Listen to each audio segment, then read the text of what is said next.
This is 911. State your emergency. Hello? I can't help you if I don't know where you're at, honey. Where are you at? Where are you? I need as many units as I can get for Fairfield Road. Give me the numbers. 911, what's your emergency? Hey friends, it's Fletch. I'm Vice President of Public Safety Solutions at 911 Inform. Welcome to this new podcast series, Off the Cuff, Confessions of an ENP. Brought to you by 911 Inform, delivering next-generation 911 services for the enterprise today and making every second count.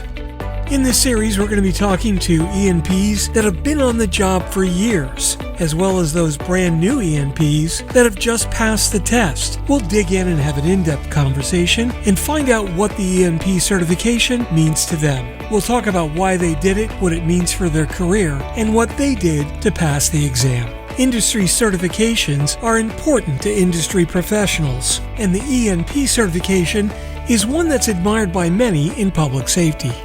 So join me as we find out exactly what makes an ENP tick in this off-the-cuff podcast series, Confessions of an ENP.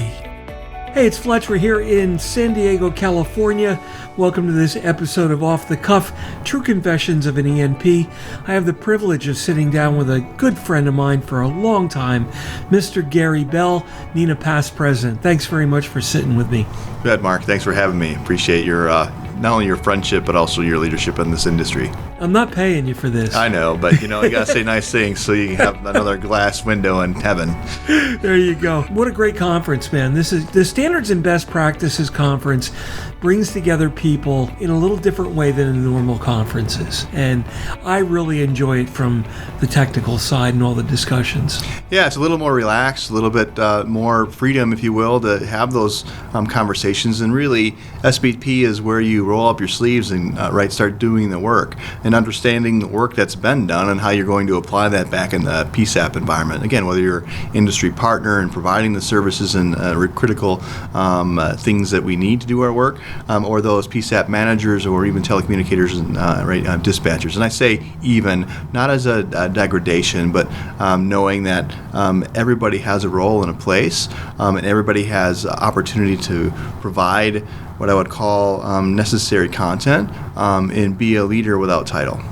So you've been an ENP for a long time, and tell me about your journey into being an ENP. Sure. So 2011 is when I got my ENP, and we were having a conversation as a leadership team, and my what I would call a mentor, former boss, John DeYoung, who was an ENP, said we want to become the best organization in the industry, and the best way that I know how to do that is seeking acknowledged credentials from the public safety agencies in the industry. So the ENP challenge was thrown down on the leadership team, and that's when I started to really start to invest in myself and engage into that environment. So dialing up, getting the book of knowledge, I treated it, and people ask me, hey, what does it take to do this, Gary?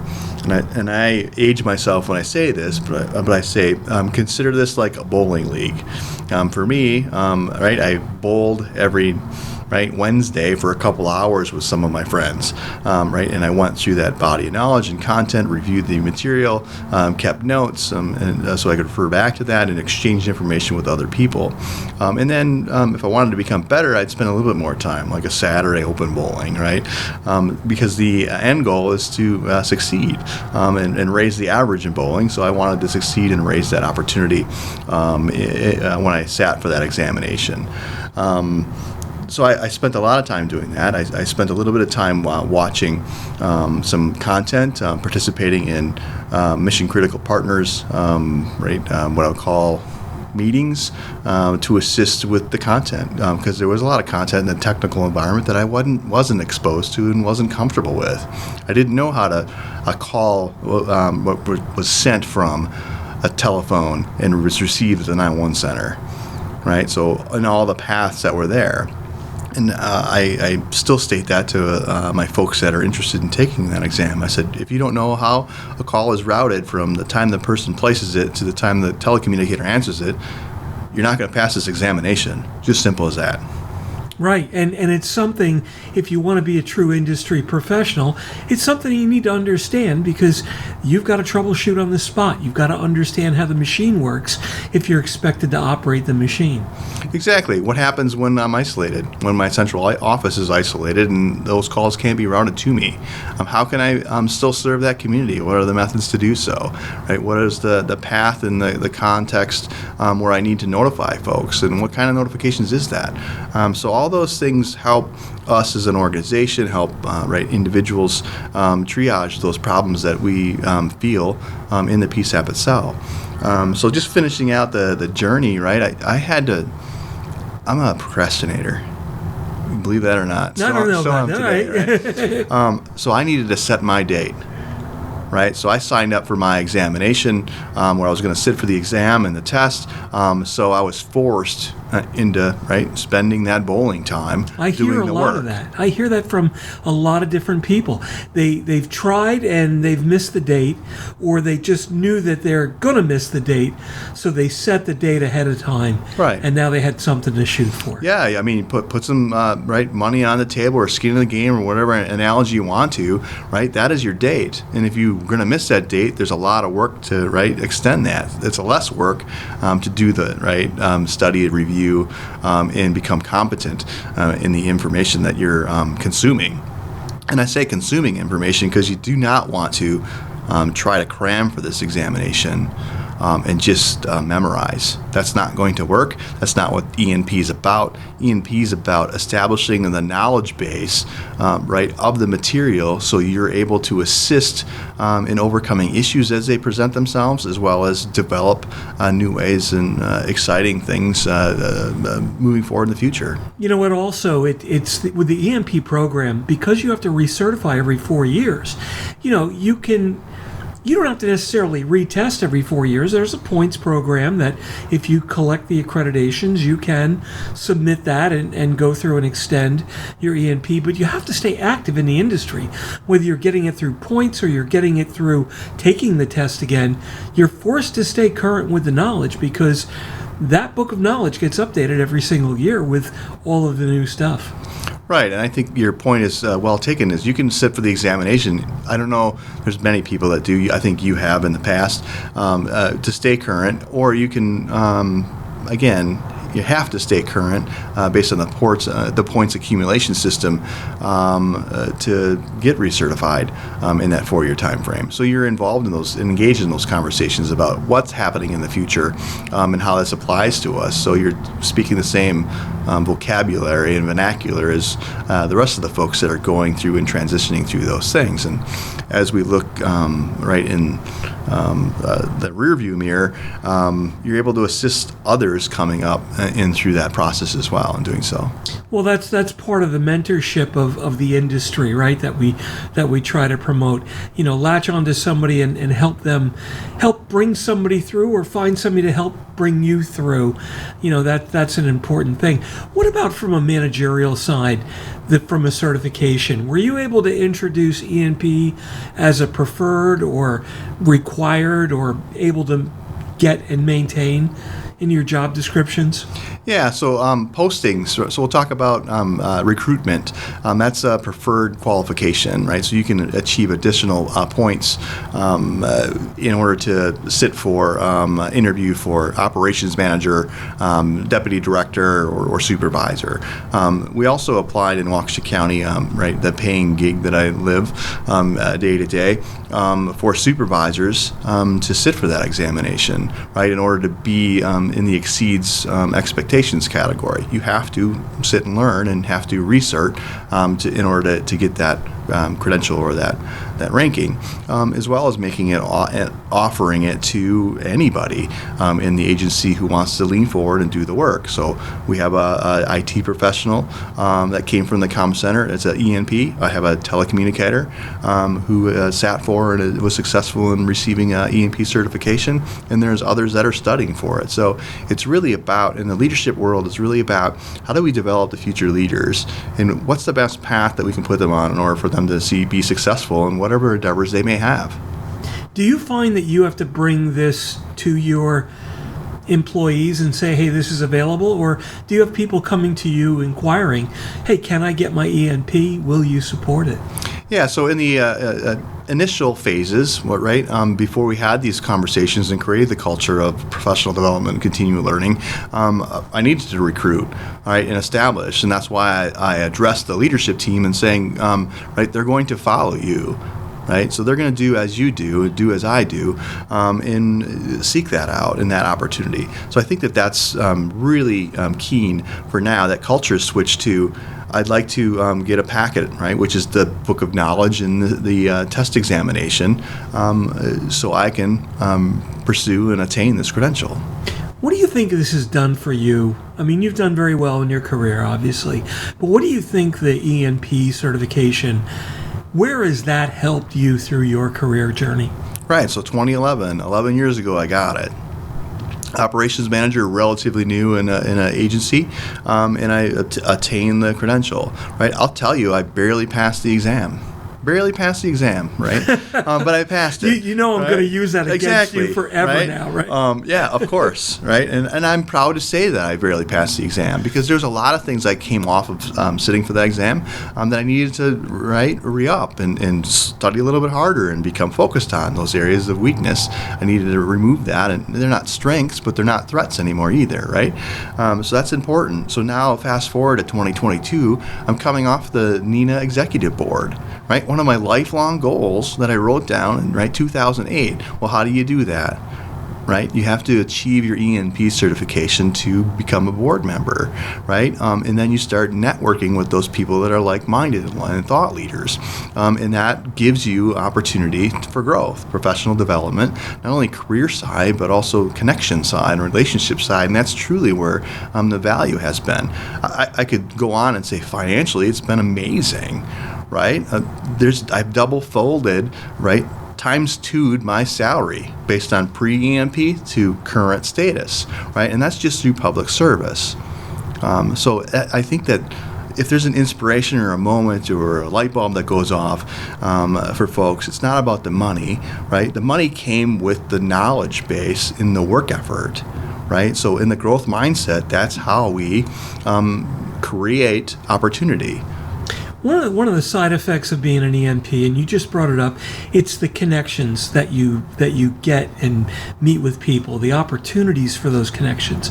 You were so lucky you had the opportunity to meet me, for example. Yes, of course. You would have never had that, right? So that would be missing from your life. In the world. Oh my God, what a great thing that would have been. It would have been on Axis, right? But what does that do? What do those connections do for your career?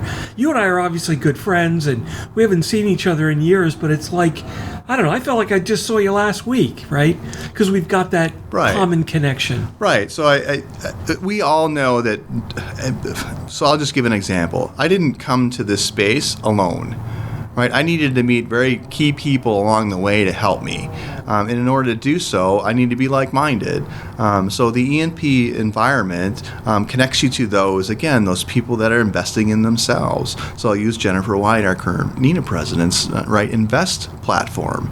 We had to invest in ourselves in order to be the best person we could be in order to move forward. And when you're in a room of people that are thinking like that, it's very easy to make those connections. And I might not have the problem solved, and you might not have the problem solved, but we combined collectively probably know somebody that has solved that issue or that problem. And there's some major ones in the industry right now we need to create solvent solutions to.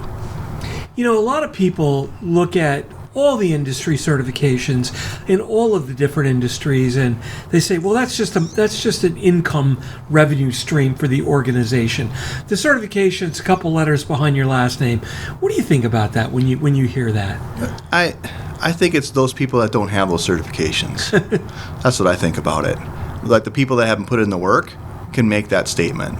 The people that have done the work, or whether it be ENP, RPL, CPE, CMCP, right, CEM, GISP, all those people that don't hold those credentials are the ones making those statements. I would never make that statement because I've known how hard I worked in order to achieve those. Yep. And I always tell people the most respect you will get for your ENP title is from other ENPs. Other ENPs, right. Yeah, exactly. There's no doubt about it, because we all know what it took.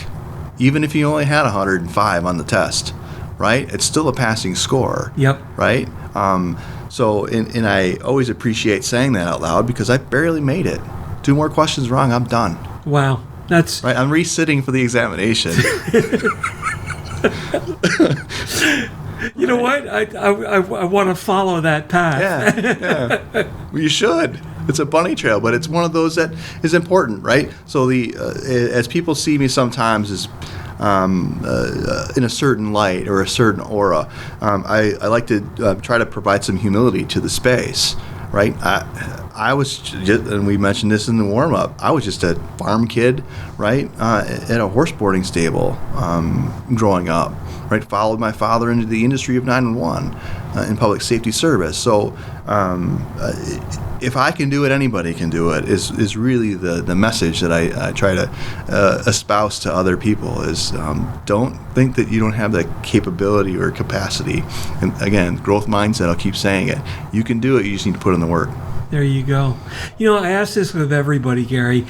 When you, back in the day when I got mine and you got yours, you would go to a testing center, you'd take your exam, and then you'd hand in all your materials. And about 5-10 minutes later, you would get a provisional green light, red light, pass, fail. You didn't get your score, but you at least got a provisional pass, fail. What did you feel? What were your thoughts when you saw that come up and you were told, okay, Mr. Bell, you passed? Yeah, it was elation. So we'll back up a little bit. I didn't get an email, right? In 2011, that was pre-email for us, and the proctor actually came in, the old CRT, right, DOS-based right, system. I'm kidding, but not really. That said, hey, congratulations, you have a provisional pass. And when I sat for the test, I was nervous, right? Because I had a little bit of confusion that happened and a little bit of second guessing that was going on. And I was concerned. And when I got that provisional pass, I'm like, oh, that's great, right? Because it was questionable. But it was such a breath of fresh air and relief, right? And then waiting for that packet of material to be sent from headquarters. Yeah, you're just dying to tell people. You can't say anything. Can't say anything. No, that's just confidential. You can't. Provisional pass. We got to look at. I'm like, well, what are you going to look at, right? But, right. So that's the really the story and the again. Just they make you feel like you were entrusted with top secret clearance federal information. Exactly. Do not tell anyone this information. Right. So I put it on my MySpace page right away. My MySpace page. Oh, you are great for a laugh, man. That's fantastic. Yeah. Well, listen, you've had a wonderful, long, productive career. I envy you incredibly what you've able to accomplish. Thanks, Fletch. And what you will continue to accomplish. You're still staying active in this industry. You're just coming off past president soon in a little bit. Yeah. And what's next?